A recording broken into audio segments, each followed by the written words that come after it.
For 20 years, Somali refugees have fled their country's civil war to seek a new life here in the UK.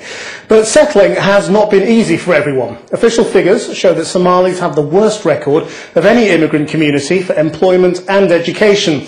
And now many Somali parents say their children have lost their way, consumed by Western culture.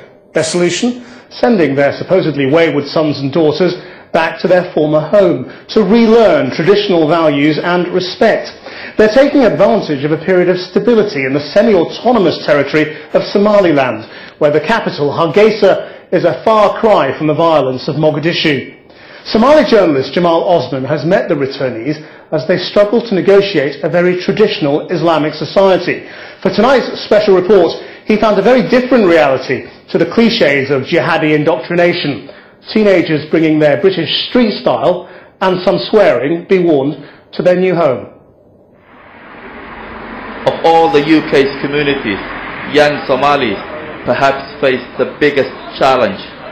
They have some of the worst records in education, employment and youth crime. Do you know any friends who got into trouble? Half of them are in prison. Yeah, half of your friends are in prison? Mostly Somaliland as well.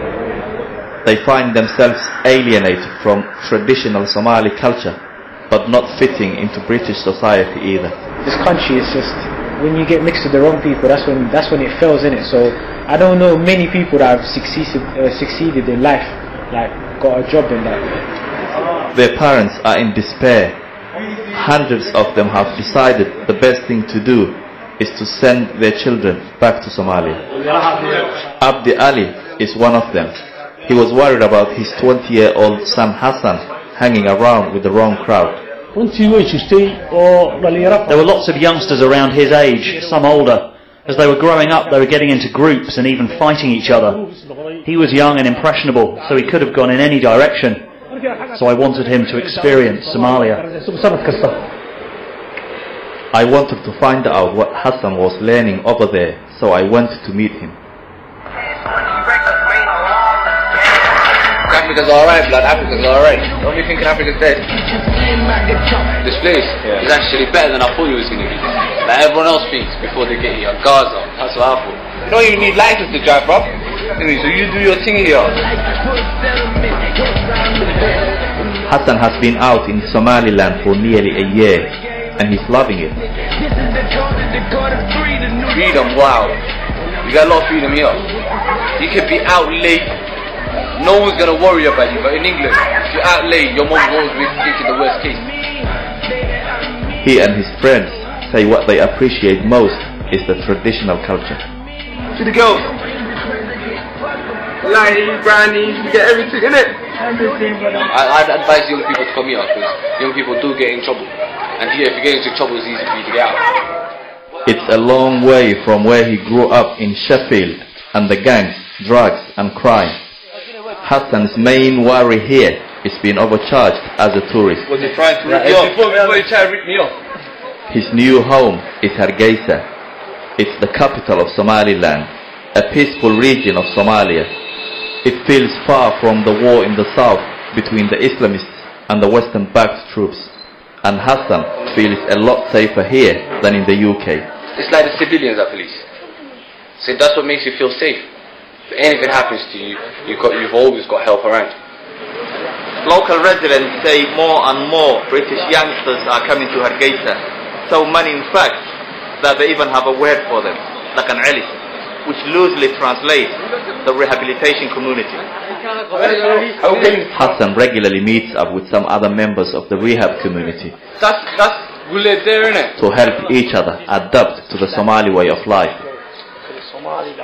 Even the way they dress can give the wrong impression.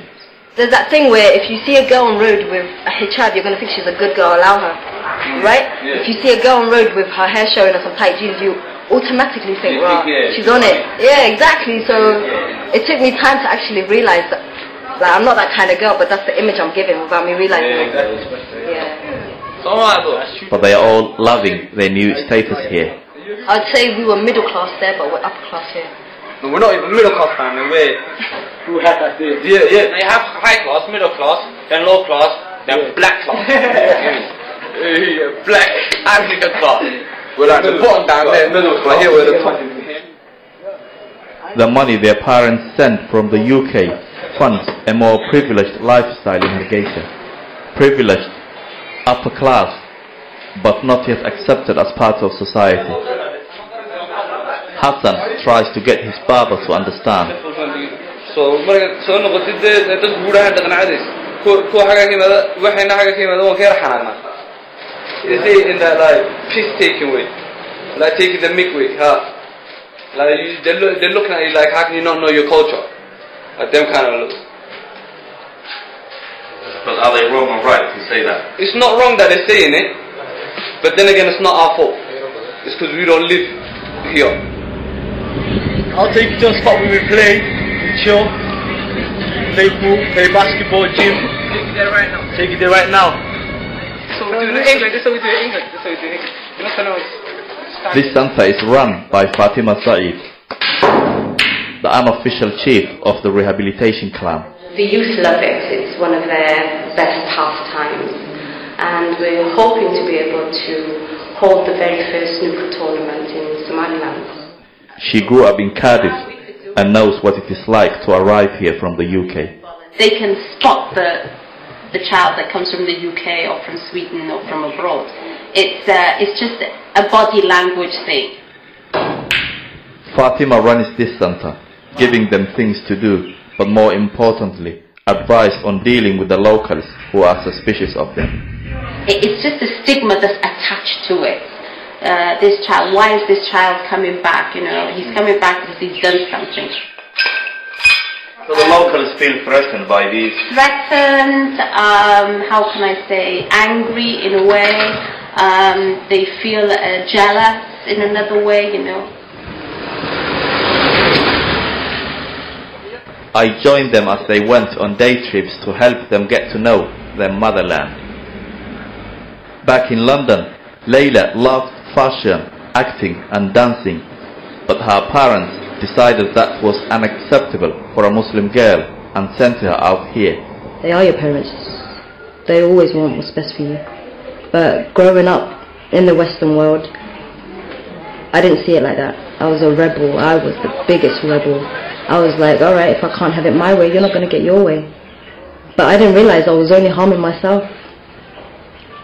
So that's what I learned. Compromise. But one compromise she's not happy about is losing some of her freedom. Today we're by the beach. Unfortunately, us girls can't swim because they said girls and boys can't swim together, so we're trapped in the bus and the boys are cooling off in the sea.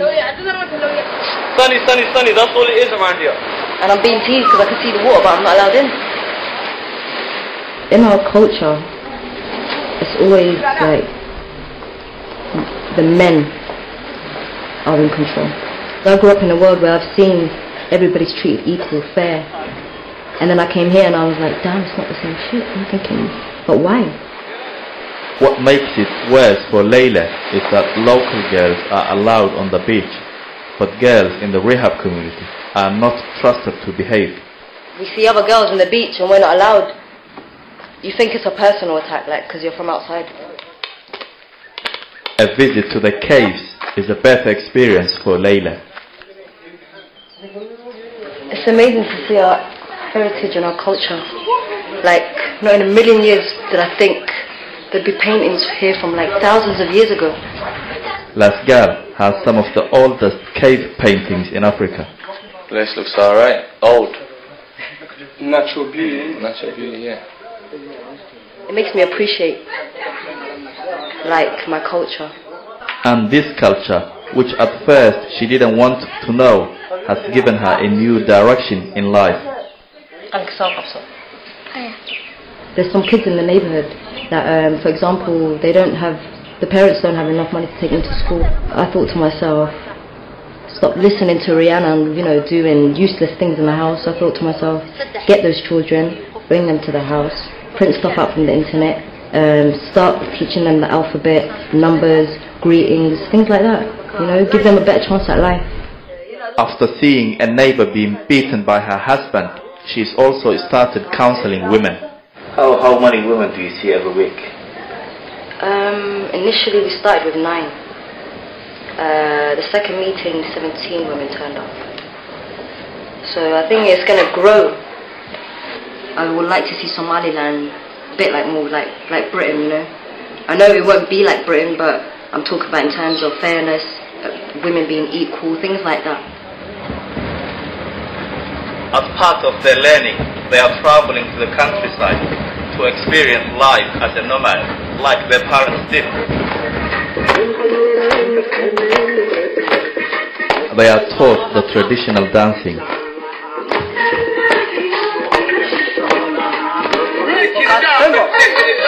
In return, Layla shows them a few Western moves.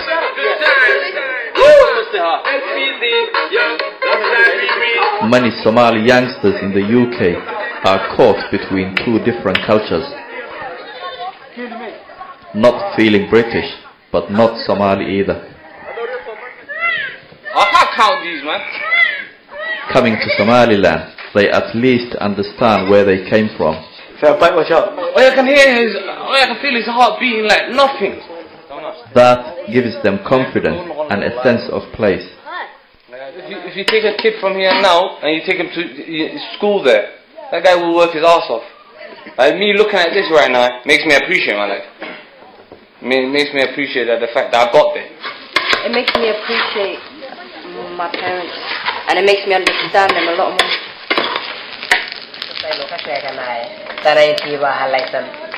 Their nomadic experience ended with the ancient wisdom of the Somali poet.